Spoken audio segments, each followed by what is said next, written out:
Hello student, welcome to my channel home science exam master.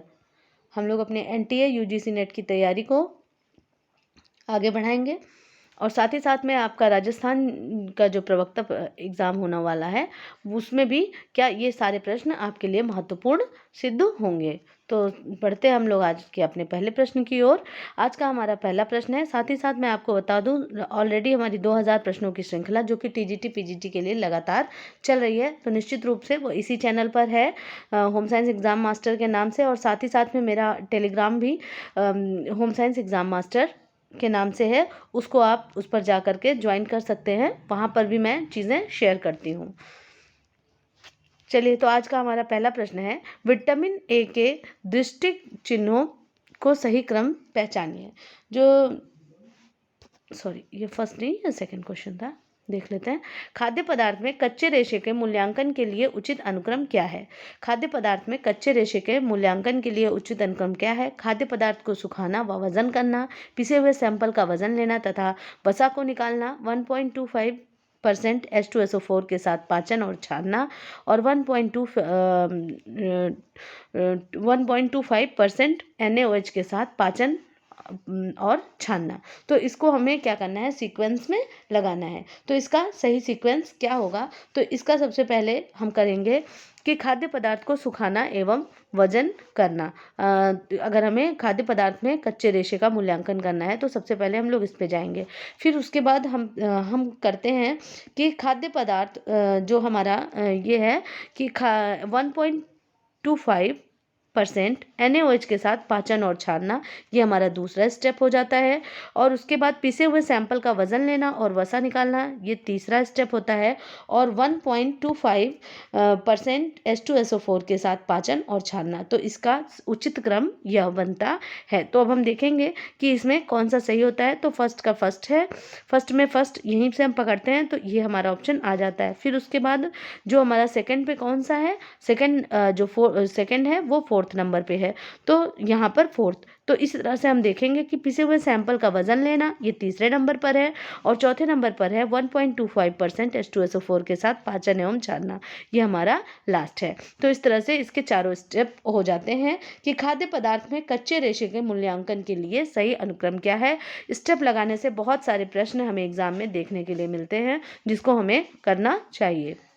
और ये सब क्या, जितनी बार आप प्रैक्टिस करते रहेंगे आपको बिल्कुल भी भूलेगा नहीं। तो विटामिन ए के दृष्टि चिन्हों का सही क्रम पहचानिए। जब विटामिन ए की डिफिशियंसी होती है तो उसके जो हमें सिम्टम्स देखने को मिलते हैं उनको क्रमवार मतलब संबद्ध करना है। तो इसमें क्या क्या है, तो यहाँ सबसे पहले नाइट ब्लाइंडनेस है, बिटॉर्ड स्पॉट है, केरोटोमलेशिया है और कॉर्नियल जीरोसिस है। बिटॉर्ड स्पॉट है, केरोटोमलेशिया है, कॉर्नियल जीरोसिस है और नाइट ब्लाइंडनेस है। नाइट ब्लाइंडनेस है, बिटॉर्ड स्पॉट है और कॉर्नियल जीरोसिस है और किरेटोमलेशिया है। किरेटोमलेशिया, बिटॉर्ड स्पॉट, नाइट ब्लाइंडनेस या कॉर्नियल जीरोसिस। तो जो सबसे पहली स्थिति जो हमें देखने को मिलती है वह हमें क्या मिल जाती है, वो हमको मिलती है ये हमारे नाइट ब्लाइंडनेस से। तो सबसे पहले हमारा नाइट ब्लाइंडनेस होगा, फिर उसके बाद बिटॉर्ड स्पॉट आएंगे, फिर क्या कॉर्नियल जीरोसिस होगा, देन उसके बाद किरेटोमलेशिया होगा। तो ऑप्शन नंबर सी जो होता है वो हमारा क्या हो जाता है, करेक्ट हो जाता है। यहाँ पर हमारा जो ऑप्शन नंबर सी है वह सही होता है और ऑप्शन नंबर सी हमारा सही हो जाता है। तो जो विटामिन है वह क्या है, वह एक सक्रिय कार्बनिक तत्व है जो शरीर के उत्तम स्वास्थ्य के लिए आवश्यक होते हैं। यद्यपि शरीर में इसकी अत्यंत मात्रा में ही लेकिन आवश्यकता होती है, फिर भी ये शरीर की वृद्धि एवं विकास, तंदुरुस्ती, चुस्ती एवं फुर्तीले बनाए रखने के लिए अति आवश्यक होते हैं।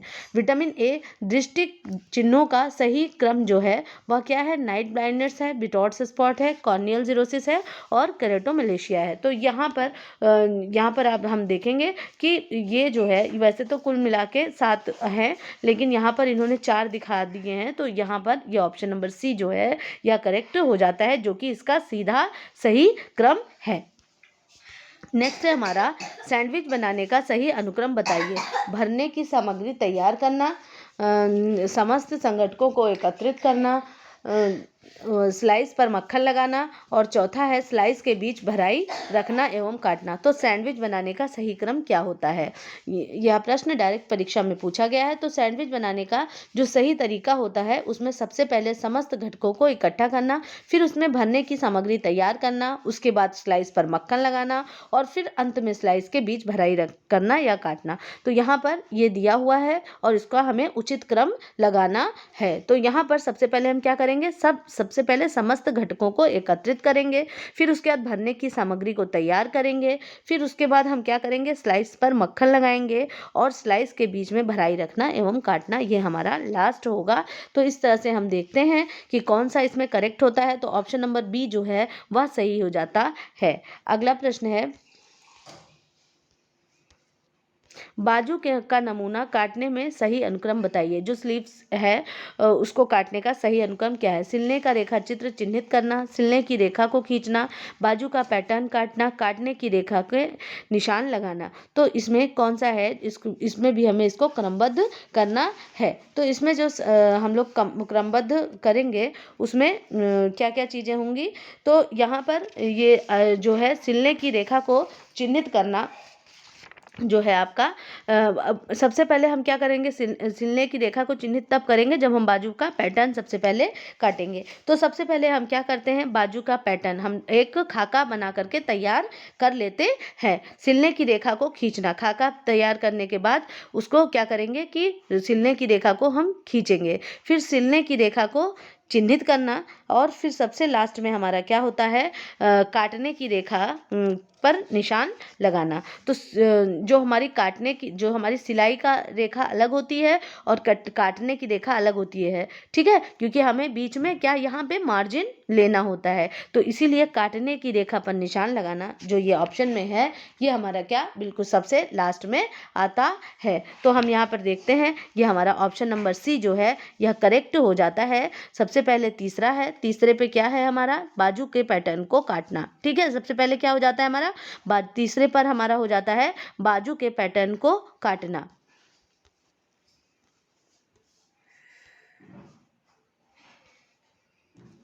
सबसे पहले होता है हमारा बाजू के पैटर्न को काटना, ये हमारा सबसे पहला हो जाएगा। दूसरे पर हम क्या करते हैं, दूसरे पर यहाँ पे आ रहा है सिलने की रेखा को खींचना, नंबर 2 हो जाएगा। फिर सिलने की रेखा को चिन्हित करना, नंबर 3 हो जाएगा। और सबसे लास्ट में काटने की रेखा पर निशान लगाना, क्योंकि सिलने की रेखा जो इस तरह से होती है ये स्टिचिंग लाइन रहती है और जो कटिंग करना रहता है वो इस तरह से कटिंग यहाँ पर करते हैं। तो ये थोड़ा सा उल्टा हो गया, यहाँ पर जैसे हमें स्टिचिंग यहाँ से करना है और कटिंग यहाँ से करना है। तो जब हम यहाँ से कट कर देंगे तो हमें स्टिचिंग के लिए इतना मार्जिन यहाँ पर रखना होता है और वही क्या है हमारी रियल जो होती है मेजरमेंट होता है बॉडी का, वही होता है। तो जब भी हम वस्त्र की सिलाई में बाजू की सही नाप एवं उचित तरीके से काटना पड़ता है उसके लिए एक सही अनुक्रम का पालन किया जाता है। सबसे पहले पैटर्न काटेंगे, उसके बाद सिलने की रेखा को खींचेंगे, उसके बाद सिलने की रेखा को मार्कर के द्वारा चिन्हित किया जाएगा, उसके बाद काटने की रेखा को गाढ़ा करना होता है। तो ये इस तरह से हमारे यहाँ जो है ऑप्शन नंबर सी जो है यह हमारा करेक्ट हो जाता है। नेक्स्ट है हमारा वस्त्र की बुनाई का सही क्रम बताइए। शेडिंग, पिकिंग, लेट ऑफ और बीटअप। ठीक है, तो यहाँ पर जो पहला, दूसरा, तीसरा, चौथा इस तरह से अलग अलग यहाँ पर कोड दिए हुए हैं, तो आप देख सकते हैं यहाँ पे।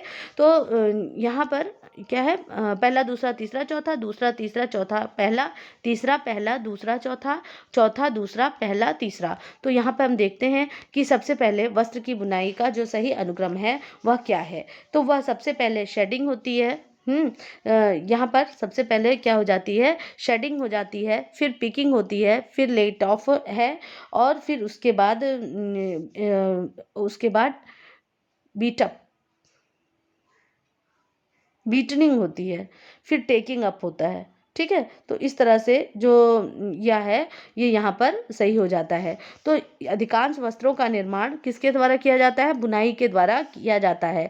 इसमें क्या है कि इसमें धागा और जो आपका वार्प है, और क्रॉसवाइज यान यानी वेफ्ट धागा करघे के ताने एवं धागों के बाने पर फंसा दिए जाते हैं। शीघ्रता से वस्त्र बुन लिया जाता है। वस्त्र निर्माण करते समय करघों में कई क्रियाएं होती हैं जो एक साथ ही समय करघों पर अलग अलग भाग द्वारा संपादित की जाती हैं। ये क्रियाएं वस्त्र निर्माण में अनवरत रूप से लगातार क्रमबद्ध एवं समकालीन होती हैं। वस्त्र निर्माण करने की ये 4 अवस्थाएं हैं, जो है आपकी कौन कौन सी है? शेडिंग है, पिकिंग है, बीटनिंग है और टेकिंग अप है या लेटिंग है। ठीक है, जिसको यहाँ पे लेट ऑफ लिखा हुआ है। तो यहाँ जो हमारा सही आंसर हो जाता है यह क्या है? हमारा शेडिंग है सबसे पहले, फिर दूसरा है पिकिंग है, और फिर तीसरा है बीटनिंग है, और चौथा हमारा ऑप्शन है टेकिंग अप या लेटिंग इसको कहते हैं। तो यहाँ पर ये इस तरह से सही होता है, पहला, दूसरा, चौथा, तीसरा। तो यह हमारे ऑप्शन नंबर ए में करेक्ट होता है कि पहला, दूसरा और तीसरा और चौथा। तो यहाँ पर ये थोड़ा सा मिस्टेक हो गया है यहाँ पर क्योंकि किसी और ऑप्शन में ऐसा है नहीं। तो जो लेटनिंग है ये सबसे लपेटना एवं छोड़ना, ये क्या है? ये हमारा तीसरे नंबर का स्टेज है, और चौथे नंबर की स्टेज ये है आपका बीटनिंग है। तो वस्त्र की बुनाई का जो सही क्रम है वह ऑप्शन नंबर ए हमारा करेक्ट हो जाता है।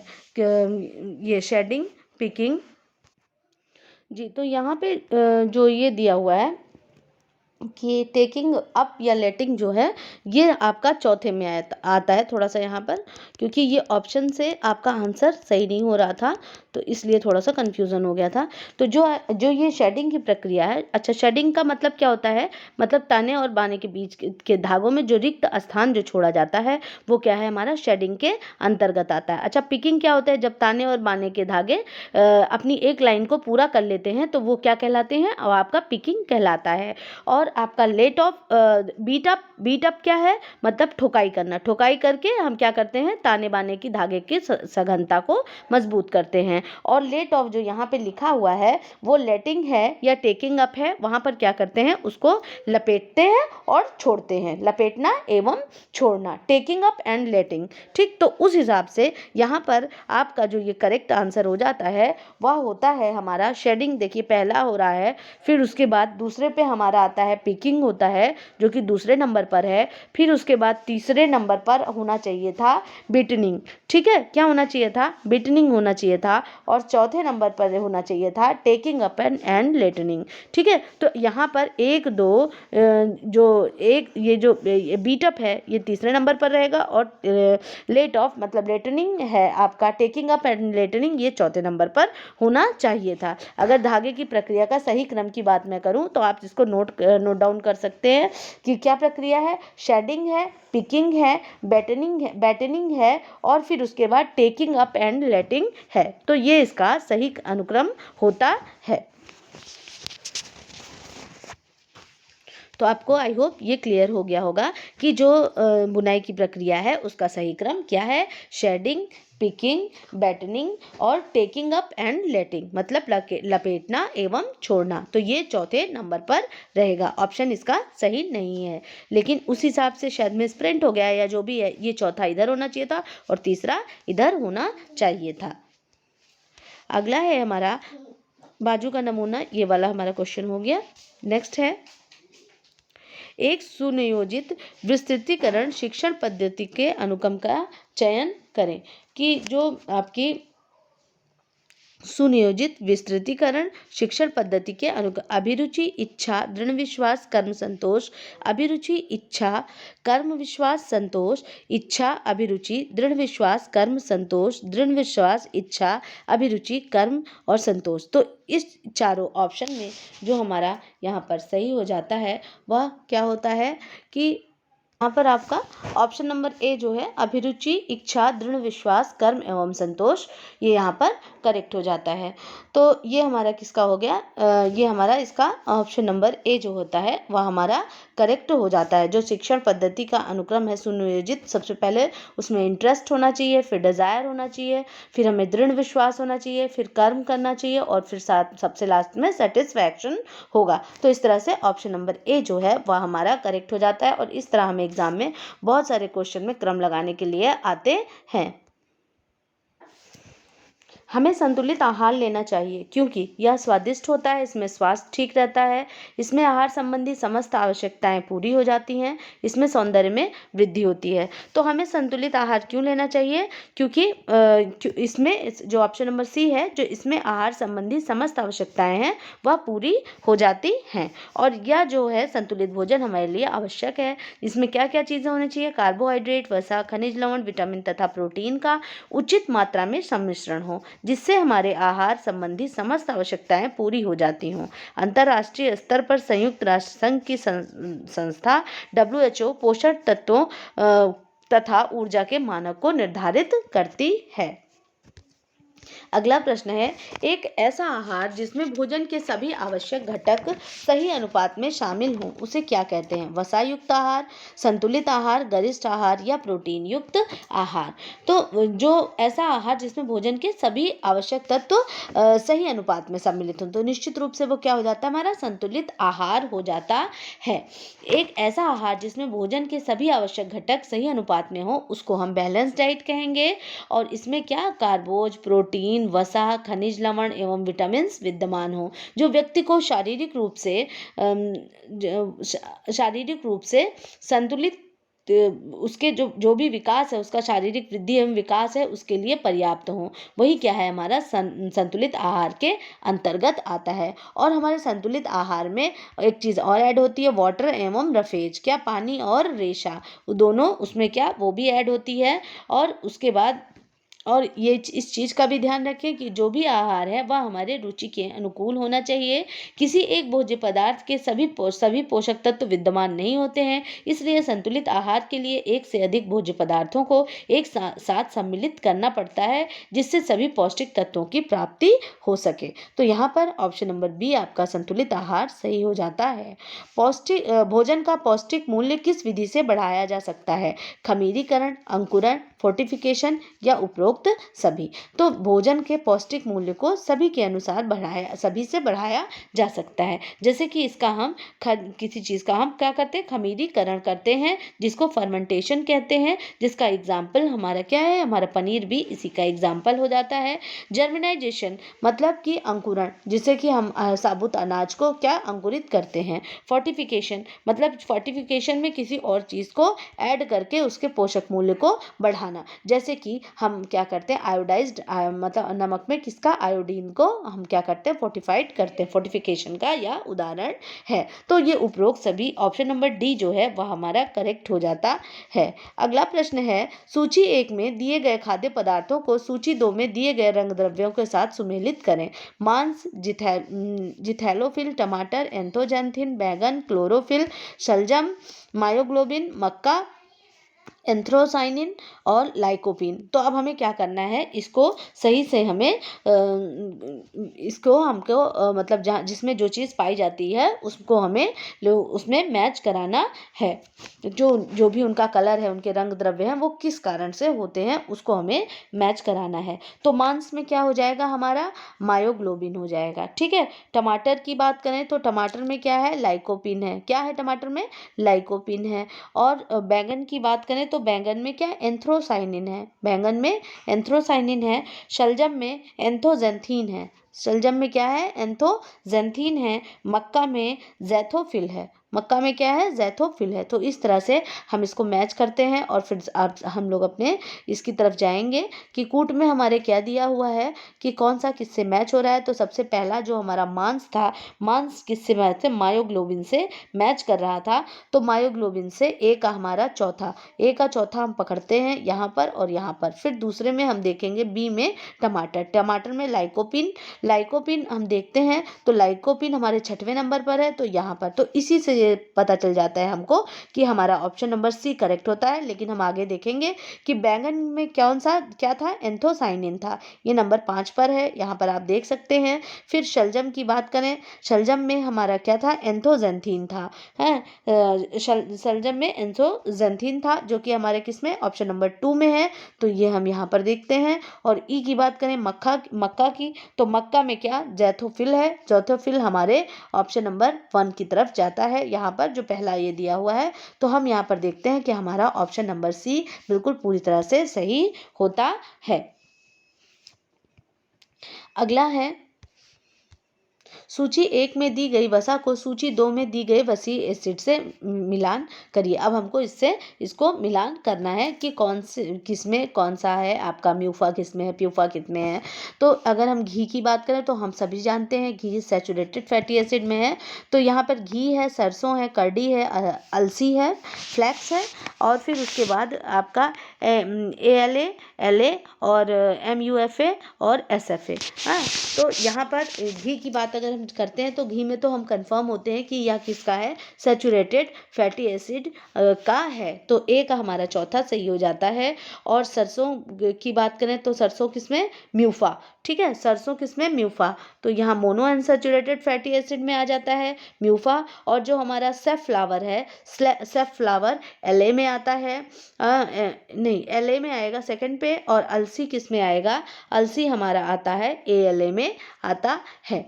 तो यहाँ पर अगर हम देखते हैं कूट के हिसाब से जाते हैं तो सबसे पहले जो हमारा सैचुरेटेड फैटी एसिड वाला था ये हमारा ये यहाँ पे 3 ऑप्शन को पकड़ रहा है। फिर सरसों की बात करें तो सरसों में म्यूफा है, और म्यूफा हमारा किस नंबर पर है, म्यूफा हमारा है तीसरे नंबर पर। तो यहाँ से ये ऑप्शन हमारा क्या हो जाता है, कट हो जाता है, क्योंकि म्यूफा यहाँ पर तीसरे नंबर पर, यहाँ चौथा। तो इस तरह से हम यहाँ पर यहीं पर हम पकड़ लेंगे कि हमारा कौन सा आंसर सही होगा। तो ऑप्शन नंबर ए हमारा सही हो जाता है।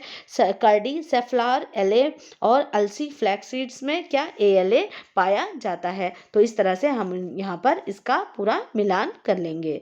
नेक्स्ट है हमारा, निर्जलित आलूओं, पालक, गोभी और रागी में आर्द्रता की मात्रा होनी चाहिए। कितनी आर्द्रता की मात्रा होनी चाहिए, 2 से 8%, 10 से 16%, 18 से 24%, उपयुक्त में से कोई नहीं। तो यहाँ पर करेक्ट आंसर होता है 18 से 24%। पालक, मेथी, बथुआ, चौलाई, चने का साग, सरसों का साग, पुदीना, हरा धनिया, फूल गोभी आदि में लोहा, कैल्शियम, रेशा, फोलिक एसिड, विटामिन B2 होता है। निर्जलित आलूओं, पालक, फूल गोभी और रागी में आर्द्रता की मात्रा 18 से 24% के बीच होनी चाहिए। ठीक है, और होनी चाहिए तथा इसका टेम्परेचर भी आप जान लें कितना होना चाहिए, 3 डिग्री सेल्सियस से 4 डिग्री सेल्सियस के मध्य होना चाहिए। ठीक, तो यहाँ पर ये सही हो जाता है। नेक्स्ट है हमारा, निम्न में से कौन से पोषण अभाव रोग नहीं है, जीरोफ्थेल्मिया, डिस्लिपिडमिया, ऑस्ट्रियोमलेशिया, केरोटोमलेशिया और एनोरेक्सिया नर्वोसा। तो इसमें कौन सा है जो कि आपका पोषण के अभाव से नहीं होता है। तो यहाँ पर डिस्लिपिडमिया जो है और क्या है, एनोरेक्सिया नर्वोसा, ये दोनों क्या है, पोषण के अभाव से होने वाला रोग नहीं है। तो ऑप्शन नंबर बी और ई को हम देखेंगे, ये किसमें, हमारे ऑप्शन नंबर सी में आता है। तो इसलिए ये करेक्ट आंसर हो जाता है।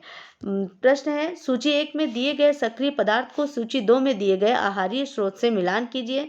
नीचे दिए गए कूट के आंसर मतलब सहायता से आंसर दीजिए। तो क्या है, अल्फा लिपोइक एसिड बादाम, और फ्लेवोनाइड्स टमाटर, लाइकोपीन समुद्री खाद्य पदार्थ, और ये नेक्स्ट में है ग्लूटाथाइनोन ब्राउन राइस में, सिलीनियम एवोकैंडा में। तो अब हम इसका जब हम सही से इसको करेंगे तो जो आपका यहाँ पहला है हमारा कौन सा है, अल्फा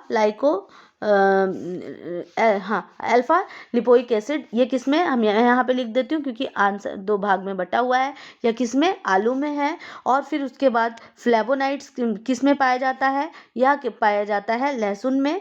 फ्लेवोनाइड किसमें, लहसुन में। और लाइकोपीन हम सभी जानते हैं किसमें, टमाटर में, टमाटर में। नेक्स्ट है हमारा ग्लूटाथायोन किसमें, एवोकाडो में।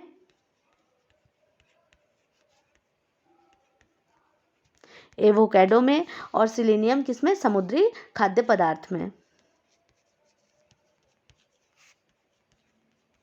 तो उस प्रकार से हम देखते हैं कि हमारा इसमें कौन सा कूट सही होता है। तो इस तरह से जब हम मिलाएंगे, जब हम पहले आलू पर गए थे तो आलू के चौथे जो आलू वाला था, जो सबसे पहले अल्फा लिपोइक एसिड वो आलू में पाया जा रहा था। तो ए का हमारा कौन सा हो जाता है, ए का हमारा छठा, ए का हमारा ये छठा हो जाता है। इस तरह से दो ऑप्शन को पकड़ेंगे। फिर उसके बाद फ्लेवोनाइड्स किस में आ रहा था, फ्लेवोनाइड्स हमारा आ रहा था हमारे ये ऑप्शन में लहसुन में, ठीक है। तो ये भी इसमें भी सेम हो रहा है। फिर उसके बाद लाइकोपीन टमाटर वाला भी सेम हो रहा है। फिर उसके बाद नेक्स्ट था हमारा ग्लूटाथायोन, है ग्लूटाथायोन जो हमारे ऑप्शन नंबर डी में है। वो किस में पाया जाता है, एवोकैडो में पाया जाता है, जो कि ऑप्शन नंबर 5 पर है। तो उस हिसाब से हम देखेंगे तो, और सिलेनियम समुद्री खाद्य पदार्थ में, तो हम देखते हैं ऑप्शन नंबर सी जो है वह करेक्ट हो जाता है। आप अपनी सुविधा अनुसार इसको आगे पीछे करके देख लें। नेक्स्ट है सूची 1 में दिए गए खाद्य पदार्थों को सूची 2 में दिए गए घटकों से मिलान कीजिए। नीचे दिए गए कूट से उसका मिलान कीजिए। तो वाइन में क्या है, वाइन है और आलू बुखारे का रस है, ग्रीन टी है, मायोनीज है और सलामी है। तो catechin, lecithin, pectin, resveratrol, sodium benzoate, monosodium glutamine और सोडियम नाइट्रेट। तो कुछ चीज़ों को तो हम जानते रहते हैं, ज़रूरी नहीं है कि हम सारी चीज़ों को जानते हों। तो ये वाइन में क्या, रेजोवेट्रॉल क्या है, वाइन में रेजोवेट्रॉल, ए का हमारा कौन सा सही हो जाता है, चौथा सही हो जाता है। ए पर हमारा कौन सा सही होगा, चौथा सही हो गया। बी की बात करें, आलू बुखारे के रस में सोडियम बेंजोएट, तो सोडियम बेंजोएट कहाँ पे है, यहाँ पर ऑप्शन नंबर 5 पर, ठीक है। तो यहाँ पर 5, तो ए का चौथा और बी का पांचवा, ए का चौथा और बी का पांचवा, यहाँ से हम पकड़ते हैं ऑप्शन नंबर डी हमारा सही होगा। सिर्फ सी का पहला, डी का दूसरा, ठीक है। सी का ग्रीन टी में हम बात करें तो कैटेचिन्स, ठीक है। ग्रीन टी में क्या हो जाएगा, कैटेचिन्स हो जाएगा। और मायोनीज में क्या है, लेसिथिन, ये तो हम सभी जानते हैं। मायोनीज में क्या है, लेसिथिन है, लेसिथिन हमारे ऑप्शन नंबर 2 पे जाएगा। और सलामी की बात करें तो सोडियम नाइट्रेट, तो ये हमारे ऑप्शन नंबर 6 पर जाएगा, ठीक है। तो इस तरह से ये हमारा जो चौथा है ये हमारा बिल्कुल सही हो जाता है। आप एक साथ इसको देख करके मिलान कर सकते हैं, तो आपको ये पता चल जाएगा कि कौन सा हमारा सही है, ठीक। ये था चौथा, पांचवा, पहला, दूसरा और सातवां, ठीक है, पहला, दूसरा और सातवां। तो इस तरह से हम ऑप्शन का मिलान कर लेंगे। सूची 1 में दिए गए पौष्टिक तत्व को सूची 2 में दिए गए उन्हीं के तरीके से मिलाएं। Monosaccharide, ketose sugar, amino acids और माइक्रोजेल्डाल तरीका, आयोडीन वैल्यू और फेलेगिन्स टेस्ट। तो ये जो है यहाँ पे भी आधे क्वेश्चन ऊपर और नीचे हो गया है। तो इसमें मैं बता दूं जो मोनोसेक्राइड का है वो किसमें, फेलेंगस टेस्ट में होता है। तो पहले का सी हो जाता है हमारा, ठीक है, पहले का सी हो जाता है। ये भी 2 पार्ट में हो गया है, पहले का सी हो जाता है। और कीटोस शुगर किस में पाया जाता है, कीटोस शुगर सेल्यूवेनाफस टेस्ट में। सेल्यूवेनाफस टेस्ट वो आपको दूसरी जगह मिलेगा। तो सेल्यूवेनाफस टेस्ट की तरफ अगर हम बढ़ते हैं तो देखते हैं कि सेल्यूवेनाफस टेस्ट जो है वह किस हमारे ऑप्शन में आ रहा है, तो वह कीटोस शुगर सेल्यूवेनाफस टेस्ट में, ये ऑप्शन नंबर ई में आ जाता है। तो जो हमारा मोनोसेक्राइड है वो फेलेंगस टेस्ट है, वो हमारे ए के सी में आ रहा है, पहले के सी में आ जा रहा है। तो यहाँ पर तो ये सही हो रहा है। और दूसरे में हमारा जो दूसरा ऑप्शन था हमारा कीटोस शुगर, वो दूसरे के ई में आ रहा है, ठीक है, दूसरे के ई में आ रहा है। तो दूसरे का ई यहाँ पर देखते हैं हम, ठीक है, ये दूसरे का ई हो जाता है। तो ये हमारा ऑप्शन नंबर ए की तरफ सही हो रहा है। फिर उसके बाद तीसरे पे हमारा है अमीनो एसिड्स। अमीनो एसिड्स को हम किससे करते हैं, तो उसको निनहाइड्रेट टेस्ट से करते हैं, वो एफ है। तो यहाँ पर देखिए एफ है। फिर उसके बाद प्रोटीन्स हैं, प्रोटीन्स यहाँ पर दिख रहा है आपको। प्रोटीन्स में क्या है, तो प्रोटीन्स में माइक्रोजेल्डोल तरीका होता है, तो वो आपके पीछे की तरफ ऑप्शन नंबर ए पर दिया हुआ है। और उसके बाद पांचवा हमारा हो जाता है एस्कॉर्बिक एसिड, जो कि आपका होता है डाइक्लोरोफिनॉल इंडोफिनॉल टाइट्रेशन, ठीक है। तो ये यहाँ पर ये यहाँ पर डी पे जाता है यहाँ पर। ठीक, तो इस तरह से हम देखते हैं ऑप्शन नंबर ए जो होता है वह हमारा करेक्ट हो जाता है।